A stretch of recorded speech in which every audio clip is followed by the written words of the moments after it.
আরজিকর কাণ্ডে দোষীদের অবিলম্বে শাস্তির দাবিতে জলপাইগুড়ি জেলা সহ বিভিন্ন দেশে একই প্রতিবাদ চলছে। কখনো প্রতিবাদ মঞ্চ করে, আবার কখনো ধর্ণা অবস্থানে বিক্ষোভ করে। এদিন জলপাইগুড়ি জেলা সহ বিভিন্ন জায়গায় 1 ঘন্টা লাইট অফ করে মোমবাতি জ্বালিয়ে প্রতিবাদে অংশগ্রহণ করেছে রাজ্য তথা দেশের সকল মানুষ।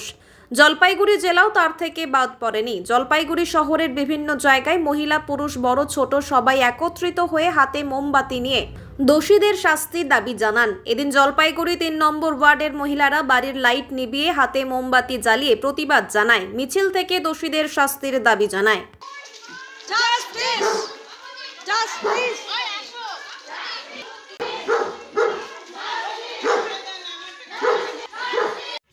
জাস্টিস চাই, আর কিচ্ছু দাবি নেই। আমাদের একটাই দাবি যে সুবিচার চাই। আমরা আজকে আপনারা কি করলেন?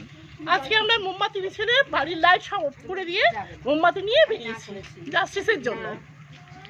এর আপনারা কত নম্বর ওয়ার্ডে করলেন? আমরা 3 নম্বর ওয়ার্ডের মহিলারা সব বেরিয়েছি, বাড়ি থেকে বাড়ির লাইট অফ করে দিয়ে মোমবাতি নিয়ে বেরিয়েছি। আপনার নাম?